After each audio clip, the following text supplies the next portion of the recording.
In last week's episode of Nerdy and Boring, everybody's talking about this magical 3-digit number, but what is it made of?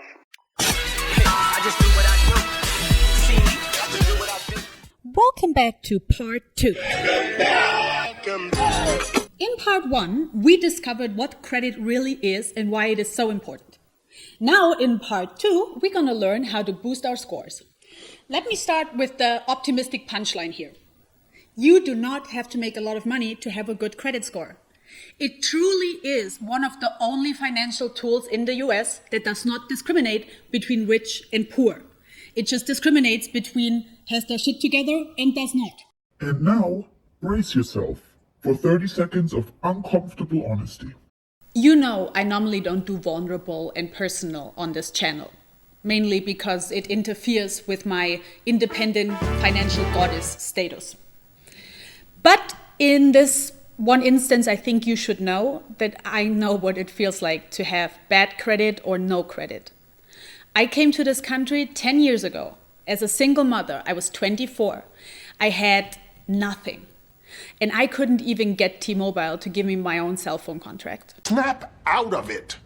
First things first. Rip off the Band-Aid and check your credit score. Rip, double rip. There are great services out there that won't charge you a thing. I personally use Credit Karma, not sponsored, not recommended, blah, blah.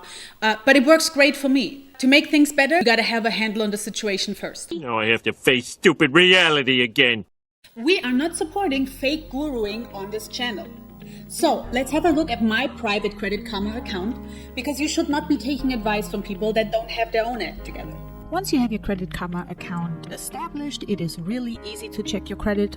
First page, you basically just see where your credit score's at. Obviously, we want to click on details, and then you can see your TransUnion score or your Equifax score and what might have changed and how it progressed over the last couple of months. And then you can scroll down, and that is where it gets really interesting because you see all the components your credit score is made of, how big or small their impact is, and where you are on specific measurement of your credit history. Those tiles down here are great because we can reverse engineer what we have to change to get the best results in the quickest way possible. Here are 5 steps that you can take that will boost your score and cost you 0 money. Now, here is a pie chart of the 5 things your credit is made of.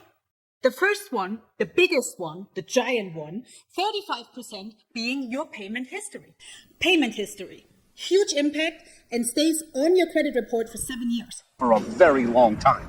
Well, we are all human and we make mistakes. So chances are you're going to miss a payment. You shouldn't, but you probably will. According to the credit bureaus, your rate of on-time payments needs to be 99% or 100. Sure, no problem. That is rough. So there is a way to build a foundation in your credit that is a little more forgiving. Take an example.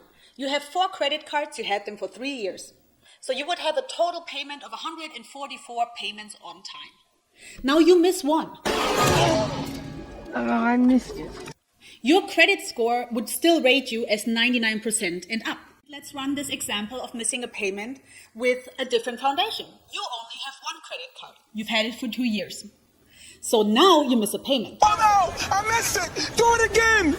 And it automatically puts your score down to 95%, and that is already in the red. In summary, you may have to open some free credit cards. May I have your attention, please? Without an annual fee. And then just every now and then charge something on it and otherwise act like they don't even exist. They don't exist in your mind. But if you believe they exist, then they exist. Number 2, credit utilization. Now, what does that mean? It really just means how much of your total available credit line are you using. Ideally, you should find yourself around 20%. Now, how do we tilt things in our favor here? Our favor. What if I tilt it a little bit?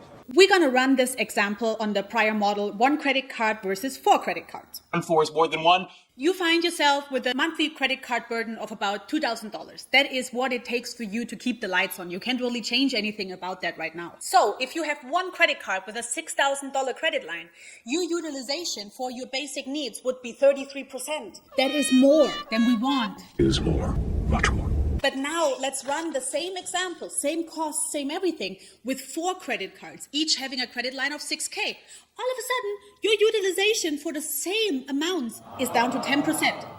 Number 3, credit history. Meaning, how long have you had your average account? It's basically all accounts that you have open right now, put together and averaged out, and the longer, the better. That is supposed to show your future lender that you can reliably pay back lines of credit over a prolonged period of time. I'm saying in theory, in concept. Okay, we can't really fast track this one. The eternal struggle takes time. The best day to establish your credit history would have been the day you turned 18. Today was today. But you know what the second best day is? It's today. Today. It's today. On the bright side, for once in your life, your excruciating student debt and your crushing mortgage will actually work for you because they factor into the account length. That's better than nothing. Now is as good a time as any to circle back to our Credit Karma profile. Let's have a look at our tiles again. We basically tackled all the biggies, but hard inquiries are a little more complicated because it's about planning ahead. Number 4, hard inquiries. Every time you apply for a line of credit, somebody is going to pull your credit score. Remember, it's the whole thought behind it. Right, forgot about that. So why does the lender need to know if you go shopping for other loans and other stuff? Because it is a snapshot of what you're up to at the moment. I do think I have a pretty balanced view on the credit system. Now a man balancing himself on no legs. Yes, I do make the majority of my money trading and investing on Wall Street, and that is my bread and butter. But it just so happens that I also do own a small business. It makes essential oils we sell online and in stores. It's a real passion project, and I just love that little company. In addition, I funded 2 little small startups that the banks considered not credit worthy, made a nice return while giving another entrepreneur the little jumpstart that they needed. It did become apparent over the last 10 years that my favorite way to invest my capital is to buy and remodel real estate. And then, the rest goes into the Botox fund. I got a chance to experience the system as a borrower, as a trader, and as a lender. Having said all that, let me walk you through the very real and very sobering reality that small businesses encounter every single day. Well, here is a slightly oversimplified but true example of how things normally go. You walk into your bank, you own a small business, you don't need any money from them. You walk in, you say, hey, I currently have no plans to expand my business, but I could maybe think about it in the not too near future. Banker looks at you and says, my man, I see you got plenty of money and really don't need any loan, so how high should your new credit limit be? And then, there's some manly high-fiving, I imagine. Now, same scenario, same business, same bank, same guy. Same place, same home, run it. Walks in and says, hey, I have plans to expand my business. I need a loan to scale up production. Bank checks your credit and says, oh, well, I see you recently also applied for a Home Depot credit card and increased spending on all of your accounts. So you answer, yes, I needed to build more storage and order bigger quantities to scale up. Logical, right? Banker looks at you and says, How dare you use the word logical in these sacred walls of our bank? We stopped doing logical a long time ago. Your completely justified increased spending is flagged in our system, so request denied. Come back when you make more money. You say, but in order to make more money, my profit margin has to go up, and that's what I need the money for.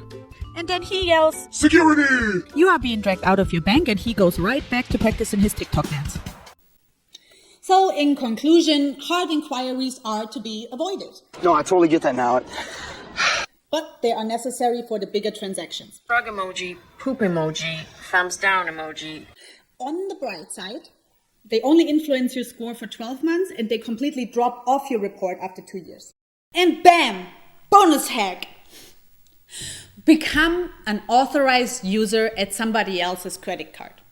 That somebody better have a stellar credit history so it will help you out. But not all credit bureaus will accept the past account history, meaning before the time that you got added to the mix. But some do. And not all credit cards report the past account history when they then add you. But for right now, Bank of America, Discover, and Capital One still do. It's called the grandfather loophole. Well, hey, look at you. You made it to the end of the video. I'm proud of you. Good for you, improving and learning. When your therapist said that the voices in your head will never work together, he was wrong. And here we are at the public service announcement that this time is less of an announcement but more of a question. What's going on with all the Frankenstein cars? Why are we putting spoilers on a Kia Sorento that can only go 50 miles an hour? And why do you make your Fiat 500 as loud as a Bugatti? I don't get it. So help me out here. What is the end goal? Because if it's impressing females, as a fellow female, I can tell you, we're not impressed. We are frustrated, annoyed, and a bit confused. Spring